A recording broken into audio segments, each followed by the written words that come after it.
and welcome to Pricing College with your hosts, Aidan Campbell and Joanna Wells. If anyone has spent any time whatsoever in the pricing profession, you have almost certainly heard the Oscar Wilde quote. I suppose it's a quote. It's actually from one of his plays, which goes along the lines of, "What is a cynic? A man who knows the price of everything and the value of nothing."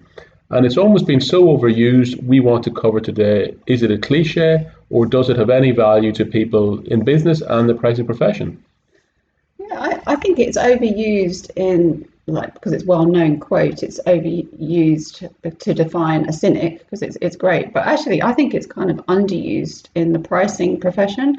And yes, it really does exemplify the difference between people who understand value and people who passionately against understanding value to the point they're just not willing to even contemplate it. And they're real personas here.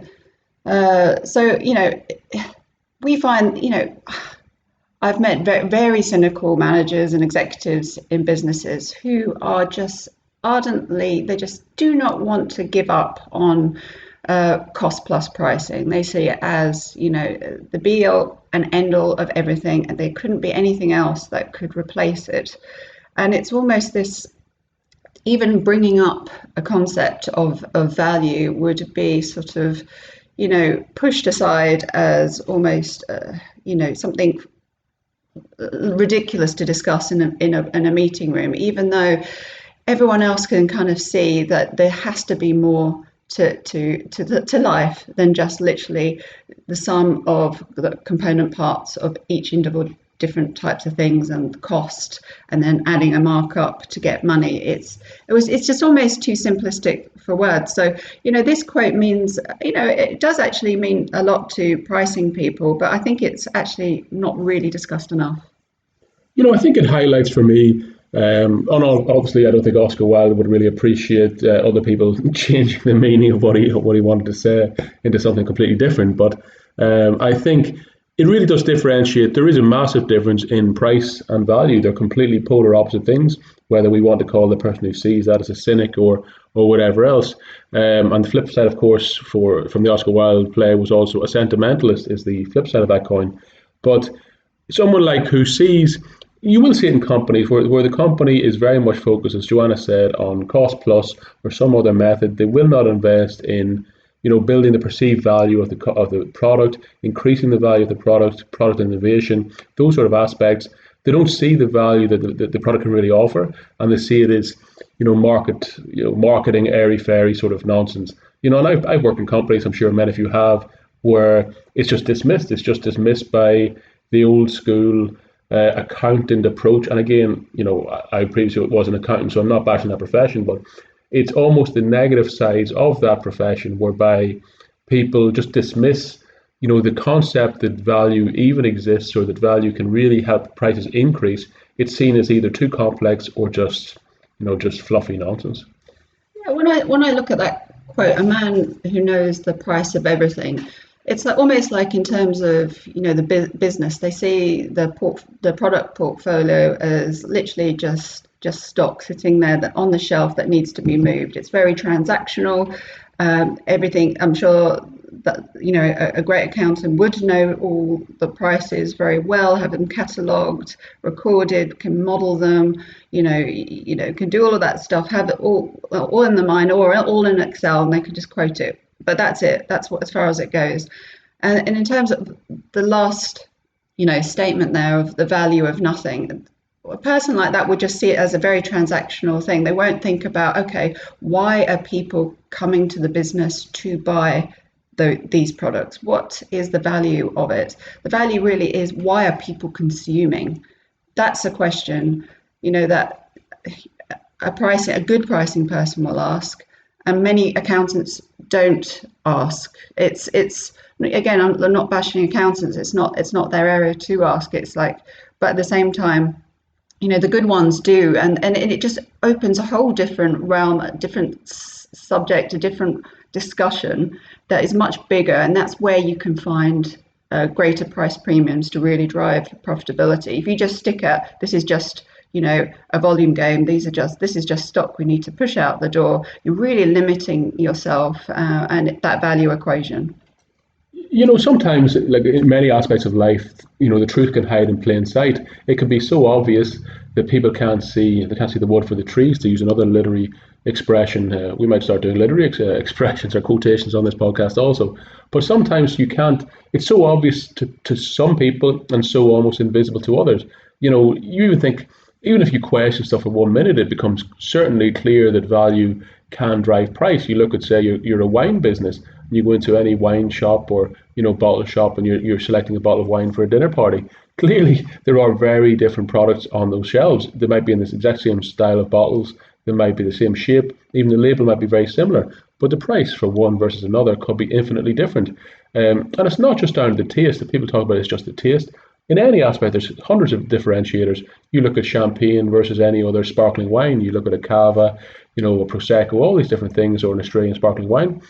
In many instances, champagne from the true champagne from France will sell at a premium, and it may not be that it's passed, or that the people purchasing the bottle prefer that flavour or that taste. There could be other aspects to it. So it's that's in wine where it's more of a sensory thing, but obviously this applies in pretty much every industry. And literally, when someone's denying it to that extent, they're not a cynic, but they are being willfully blind to the truth. I was trying to think of it a different way. Do we, the cynic can be a great person to have on the team. That is, if you've got a diverse mix of other personalities and opinions on the team as well, because a cynic almost makes you passionately reject sometimes that unwillingness to push the frontier and think about a different topic in a different way, just through the way they perceive life and the fact that there can't be any alternatives. A good pricing person will always sort of think that that's almost okay. We're up for a debate now when a cynic comes along. So I think what Oscar Wilde says here about a cynic, I think it's interesting, because a cynic actually does provoke a lot of great conversation through their unwillingness to sort of debate, but in so doing they do change as well. And I know a lot of great cynics have done great work with pricing once they've got the aha moment about value, about thinking about the market in terms of how people behave, respond to their business, why they value their business, not even just the product. When they see, doing business with them as something greater than just the sum of its parts, it makes their life and their role in their own business as an executive more rewarding as well. And that's when you start getting really meaningful, like, partnerships with your customers. Yeah, look, I think really we need pricers to be cynics, and when we say that, we need them to have that skill set of knowing the price and value are completely different, and they really need to question everything. They need to question why the value should be this, what we want it to be, why the price is this. They need to be cynical. They can't just accept, the status quo or whatever, the company mantra. Again, many companies have what used to be called yes men. I suppose the yes culture in corporate is still very prominent as much as ever. Groupthink, and you need to really transform a business and to really increase profitability. You need to question things, and to question things, you need to be cynical about stuff, and you need to question it, kick the tires, and really see if it stands up to scrutiny. That's it for me, I think. Yeah, I think a good cynic is a great scientist, and I think we all know now that more scientific processes are coming to pricing, more data, more analytics, hypothesis testing, and a good cynic will pose the null hypothesis and give you reasons to reject or accept a hypothesis, and this is great, but we've got to have diversity on a team, and have that creative ability to construct alternative hypotheses that people hadn't thought about in the past, in terms of value, in terms of demand, in terms of what drives people, the behaviors, the psychology, and because all of these things are related to the financial outcome businesses want to achieve. So yeah, I think on that I think I pretty much said all I want to say. I think it's important to have that diverse team, and I think Oscar Wilde really did say a very relevant quote from him about pricing, about life in general. Yeah, Oscar Wilde, he's not one of those people that you'd ever say was short of words or short of opinions. And it'd be very interesting to see how he would be coping in 2020. I'd like to see what he would have to say about the current situation. Okay, that's it from me. Yeah, thanks a lot.